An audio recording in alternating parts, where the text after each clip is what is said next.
Assalamualaikum warahmatullahi wabarakatuh. Perkenalkan, nama saya Kang Padri dari kelas 12 IPA 4. Di sini saya akan menyampaikan presentasi hasil kerja saya, yaitu perkecambahan kacang hijau.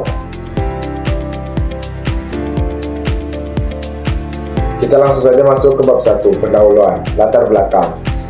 Tumbuhan merupakan tumbuhan-tumbuhan yang hidup secara liar, sedangkan tanaman adalah tumbuhan yang dibudidayakan manusia. Tanaman tidak selalu dalam keadaan sehat, namun tanaman juga bisa terserang penyakit. Terdapat beberapa jenis penyakit yang menyerang tanaman, baik itu di bagian akar, batang, daun, bunga, dan biji.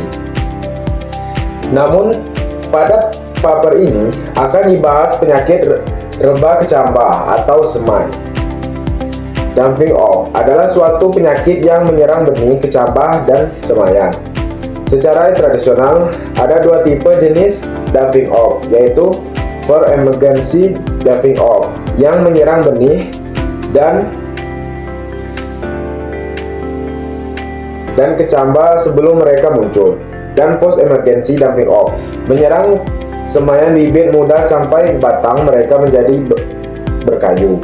Bentuk kedua penyakit terjadi di dalam tempat penyimpangan benih dan disebabkan oleh kelompok fungsi yang sama. Tujuan: untuk mengetahui pertumbuhan dari kacang hijau yang ditanam benihnya di atas kapas dengan menggunakan wadah yang kosong sebagai alasannya, dan disiram dengan air 2 kali sehari selama 7 hari. 2. Untuk mengetahui pertumbuhan dari kacang hijau yang diukur, pertumbuhan dirawat dengan sungguh-sungguh sampai biji berkembang dengan sempurna. 3. Untuk mengetahui jumlah tanaman kacang hijau yang dapat bertahan hidup dan yang mati dari kedua tempat, yaitu tempat terang dan gelap. Tujuan keempat: mempelajari perbedaan dari biji kacang hijau yang ditanam di dua tempat yang berbeda, yaitu di gelap dan terang.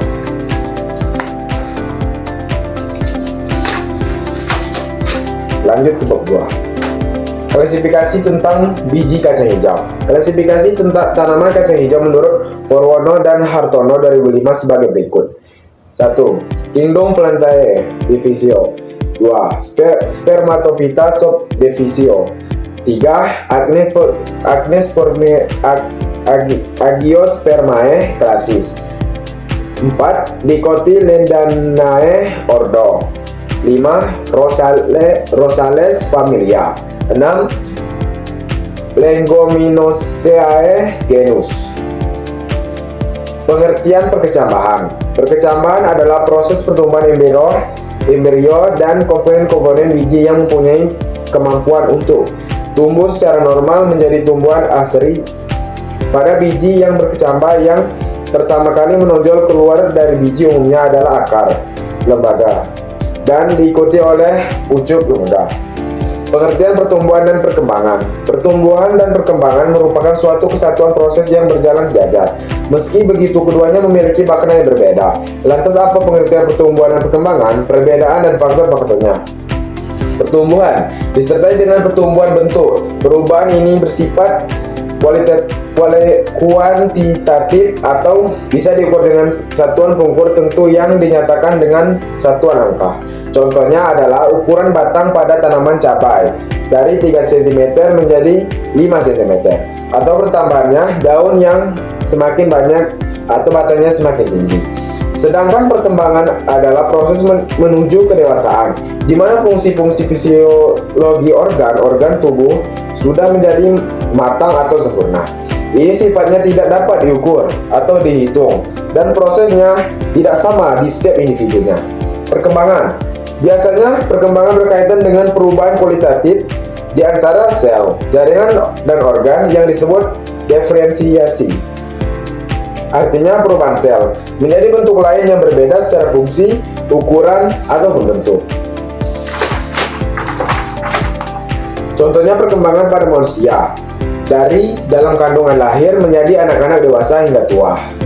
Berdasarkan penjelasan di atas, dapat disimpulkan bahwa pertumbuhan adalah tambahan sel pada tubuh yang bersifat bisa dihitung, sedangkan perkembangan merupakan perubahan sel atau jaringan yang tidak dapat dihitung. struktur biji. 1.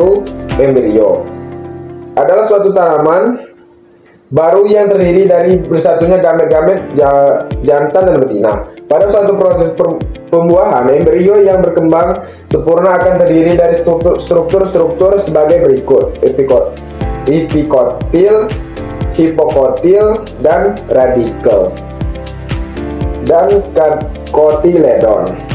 Tanaman di dalam kelas Agiospermae diklasifikasikan oleh banyaknya kontiledon. Tanaman monokotiledon mempunyai suatu kotiledon, misalnya rerumputan dan bawang. Sedangkan tanaman dikotiledon mempunyai dua kotiledon, misalnya kacang-kacang. 2. Jaringan penyimpangan cadangan makanan. Ada beberapa struktur yang dapat berfungsi sebagai jaringan penyimpanan cadangan makanan. Struktur tersebut antara lain yaitu: 1. Kotiledon, misalnya pada kacang-kacang, semangka, dan labu.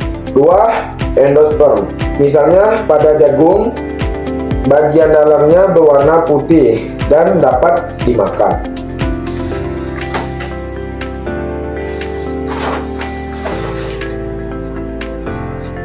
3.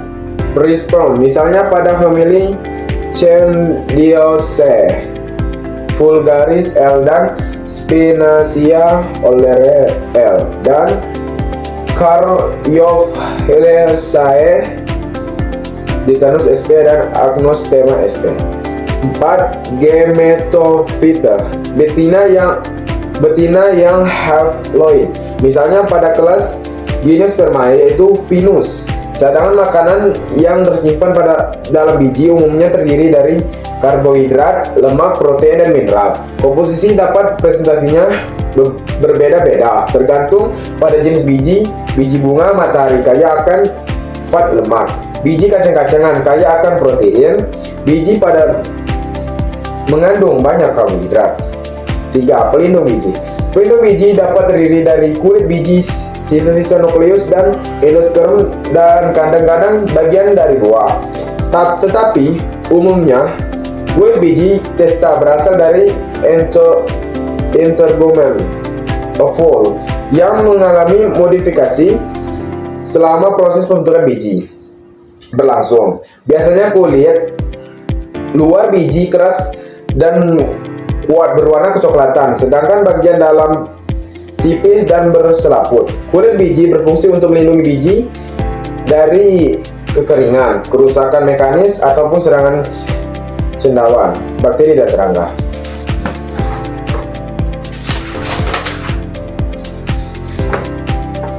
Bab 3. Metode percobaan. Waktu pelaksanaan selama 7 hari. Kita harus melakukan pengamatan, yaitu kita harus melihat perkembangan dan pertumbuhan kacang hijau itu, dan kita harus mengukurnya supaya kita bisa melihat perubahan akar, batang, dan daun. Alat dan bahan. Alat dan bahan ada 5, yaitu 2 buah wadah bening, kapas, kacang hijau, air. Alat untuk menulis. Cara kerja: 1. Siapkan 2 buah wadah dan isikan beberapa kapas, dan jangan lupa dicelupkan terlebih dahulu. 2. Masing-masing wadah diisikan 5 buah kacang hijau, biarkan kacang hijau terendam. 3. Masing-masing kapas diberikan label. 4. Gelas yang satu di tempat yang sejuk dan tidak terkena sinar matahari. 5. Sedangkan yang satu lagi di tempat yang terkena sinar matahari. 6. Amati perkembangan akar, batang, dan daun. Dan jangan lupa berikan air supaya tanaman tidak mati. Jangan lupa terlalu banyak memberikan air karena bisa membuat biji kacang hijau berubah tempat. Bab 4. Tabel pengamatan tempat terang. Akar 1 hari ke-1 sampai hari ke-7 dari 0,0 cm sampai 0,9 cm. Akar 2 dari hari ke-1 0,0 cm sampai hari ke-7 0,7 cm. Akar ketiga hari ke-1 0,0 cm, hari ke-7 0,3 cm. Akar 4 hari ke-1 0,0 cm, hari ke-7 0,0 cm. Akar kelima hari ke-1 0,0 cm, hari ke-7 0,0 cm. biji. Hari ke-1 0,0 cm sampai hari ke-7 0,8 cm. Biji kedua hari ke-1 0,0 cm sampai hari ke-7 0,6 cm. Biji ketiga hari ke-1 0,0 cm sampai hari ke-7 0,3 cm. Hari ke-4 biji 4 hari ke-1 0,0 cm sampai hari ke-7 0,0 cm. Biji kelima hari ke-1 0,0 cm sampai hari ke-7 0,0 cm. Batang hari ke-1 batang 1 sampai 5 dari hari ke-1 sampai ke-7 tidak ada tumbuh atau 0,0 cm semua. Daun juga tidak ada yang tumbuh. Dari daun 1 sampai daun 5 hari ke-1 sampai hari ke-7 tidak ada yang tumbuh atau 0,0 cm. Tabel pengamatan tempat gelap. Akar akar 1 hari ke-1 sampai hari ke-7 0,0 cm sampai 0,6 cm. Akar kedua 0,0 cm sampai hari ke-7 0,3 cm.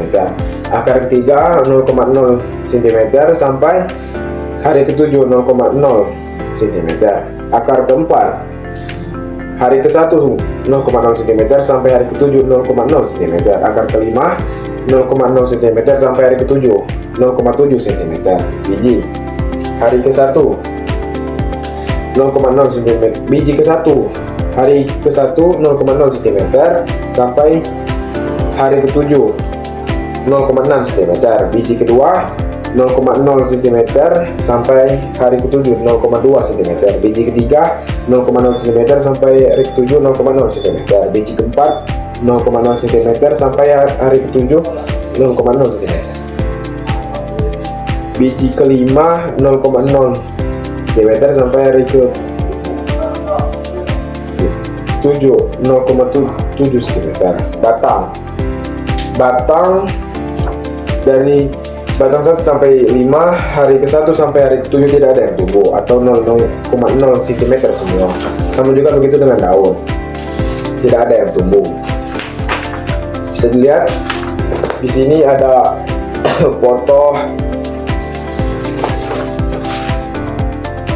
dokumentasi waktu saya melaksanakan penanaman biji kacang hijau. Untuk lebih detailnya bisa dilihat di makalah. Itu saja presentasi dari saya.